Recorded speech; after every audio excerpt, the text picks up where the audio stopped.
Love marriage करने का बुरा नतीजा, देवरानी और जेठानी में लड़ाई। तुम बस कमरे में पड़े पड़े बिस्तर तोड़ो, ये नहीं कि जरा आलिया की हेल्प ही कर दो। जरा भी चिंता नहीं होती होगी ना कि वो बेचारी सारा काम कर रही होगी अकेले। अरे भाई, होगी भी क्यों, बैठे बैठे सब मिल ही तो जाता है। शादी के पहले तो बड़ा चांद तारे तोड़ने की बातें करती थी, और आज एक गिलास पानी का भी नहीं उठाया जाता तुमसे। ओहो डार्लिंग, चांद तारे तो मैं अभी भी तोड़ कर ले आऊं, पर फिर आसमान जरा खाली खाली सा नहीं लगेगा? तुमसे यही उम्मीद थी मुझे। बस बातें ही बनानी आती है तुम्हें। इन्हीं बातों की जात से मैं आ गई थी। काहे की लव मैरिज, ये शादी करके मैं तो फंस गई। इससे अच्छा तो जेठानी जी का है। अरेंज मैरिज के बाद भी जेठ जी उन्हें सारे कामों में मदद करते हैं। तभी बाहर से आवाज आती है, जी जरा रसोई में आइए ना, ये आटे का डब्बा मुँह मुझसे उतर नहीं रहा, जरा आप उतार देंगे? डब्बा उतारने की क्या बात है, मैं आटा ही गूंद देता हूँ। तुम सुबह से काम कर रही हो, थक गई होगी, और रसोई से बाहर आओ, मैं देख लूंगा। ये सुनते ही पहले से आग बबूला बैठी आलिया और गुस्सा हो जाती है। सुनो, जरा सुनो, ये तुम्हारे अपने ही भैया है, सगे भैया, जो दिन भर अपनी बीवी के आगे पीछे घूमते फिरते हैं, और तुम्हें तो जरा शर्म भी नहीं आती। अब चुप क्यों? अब तुम्हारी बोली भी नहीं फूट रही है। मैं ही पागल हूँ जो यहाँ पर बड़बड़ाई जा रही हूँ। तुम नहीं सुधरोगे। जा रही हूँ मैं यहाँ से। अच्छा सुनो, जा ही रही हो ना, तो ड्रॉअर के ऊपर से चाय का खाली कप लेते जाना, और हाँ, जब दोबारा आओगी ना तो एक हार्ड कॉफी बनाकर ले आना, मस्त।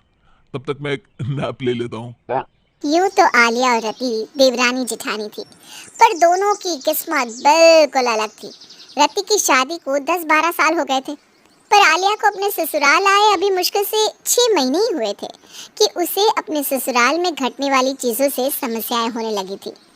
यूँ तो उसने गौतम से लव मैरिज की थी, पर ज़्यादा खुश उसे अपनी जेठ जेठानी लगते थे, जिस कारण वो अक्सर चिड़ी हुई रहती थी। गौतम से नाराज़ होकर वो अपने कमरे में रसोई के लिए जाती है। हाथ हो गई है, सारा काम मुझे खुद करना पड़ता है। गौतम एक जरा मेरी मदद नहीं करता, और यहाँ देखो, जेठानी जी के बजाय आटा गूंदने का काम भी जेठ जी कर रहे। तभी वहाँ रति आती है। और तैयार हो गई सब्जी आलिया? इन्होंने आटा गूंद लिया है, और तुम जानती हो ना, 5 मिनट में ये 100 से ऊपर रोटियां सेक कर रख देते हैं। हाँ, सब कुछ हो गया है भाभी, बस सब्जी को सीजने में थोड़ा टाइम लगेगा। इतनी देर में एक सब्जी भी नहीं बनी? ओहो, 2 बजने वाले हैं, सबके खाने का समय हो रहा है। अब सबकी किस्मत आपकी जैसी तो है नहीं भाभी। जो भैया सुबह सुबह आपके कपड़े धो देते हैं, कपड़े सुखा देते हैं, सुखा कर ला भी देते हैं, उसके बाद ऑफिस जाते हैं। उसके अलावा आज की तरह अगर संडे हो तो रसोई भी भैया ही संभाल लेते हैं। इतनी अच्छी किस्मत तो मेरी है नहीं ना भाभी। मुझे तो अपने कमरे में झाड़ू पोछा भी करना होता है, कपड़े धोने होते हैं, मम्मी जी के पैरों में तेल लगाना होता है, उसके बाद सब्जी काटनी होती है, और फिर जाकर कहीं सब्जी बन पाती है। और हाँ, सब्जी भी मुझे खुद ही जाकर लानी पड़ती है, क्योंकि भैया तो सिर्फ आपकी कही हुई सब्जियां ही लाते हैं। अच्छी बात है, इतने कम समय में तुम दूसरों के सुख को नजर लगाना भी सीख गई हो। सब्जी नहीं बन रही, पर ये सब तो तुम्हें बड़े अच्छे से आता है।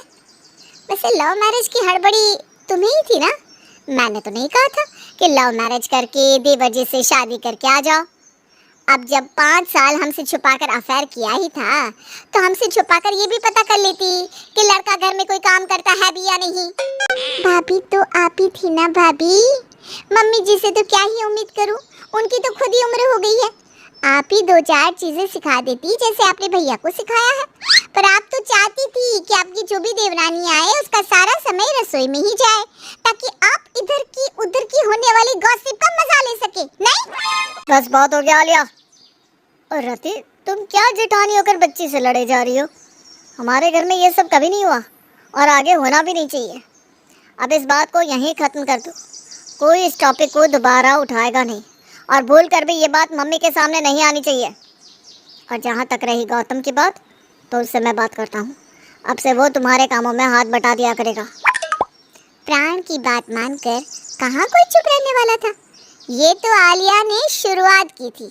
आलिया हर वक्त बस मौका ही ढूंढ रही थी कि कैसे अपने सास के कान भरे, और इसका मौका उसे शाम में मिल भी जाता है, जब उसके घर पड़ोसन सुलोचना उसकी सास से मिलने आती है। क्या बात है सुलोचना, बड़े दिनों बाद आई, कोई बात हो गई है क्या? कहीं कोई खुशखबरी तो नहीं है? कैसी है बहू? काहे की खुशखबरी, मेरे तो करम फूट गए हैं। क्या बताऊं लता, ये आजकल की लड़कियां पहले पति को धीरे धीरे अपने बस में करती हैं, उसके बाद पति को नौकर के समान बना देती है। हैं? ये किसके घर की बात कर रही है तू? ये भागिनी के घर की बात है लता, तू किसी से कहना मत। तुझसे मेरा दिल मिलता है ना, तो सोचा तेरे पास आकर रो लूं। कोई किसी को कुछ नहीं कहेगा आंटी, अब बोलिए ना क्या बात हुई। कितने शौक से मैं बहू लेकर आई थी और मेरी बहू ने मेरे बेटे को ही नौकर बना दिया। अब करण थोड़ा बहुत उसकी रसोई में मदद किया करता था तो मैंने भी मना नहीं किया। अब मुझे क्या पता था कि ये सब उसकी चाल होगी। धीरे धीरे कर वो अपने सारे काम करण पर ही लादने लग गई।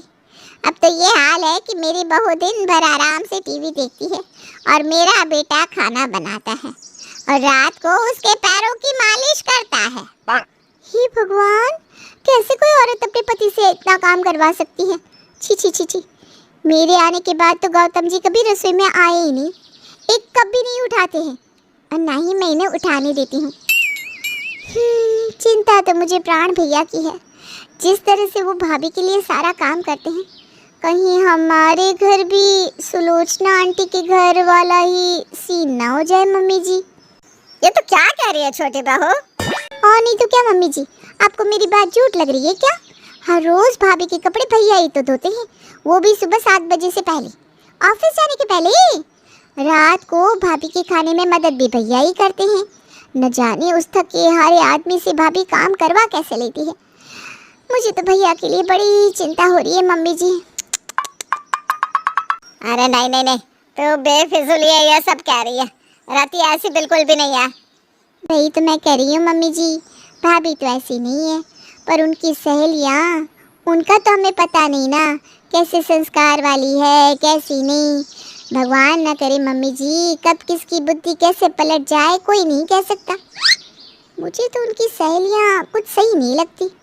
वो प्रेरणा नहीं है क्या भाभी की सहेली, जो अक्सर घर आया करती थी? उसने तो अपनी सास को सड़क पर निकाल दिया है।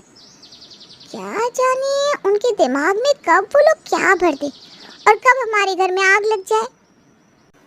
आलिया सही कह रही है लता, मैं भी इसी तरह अपनी बहू पर आंख मूंद कर विश्वास करती थी और उसने मुझे अंधा ही साबित कर दिया।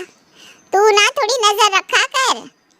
और इस तरह आलिया अपनी सास के दिमाग में शक का एक बीज डाल देती है और इस वक्त से लता प्राण की हरकतों पर नजर रखनी शुरू कर देती है।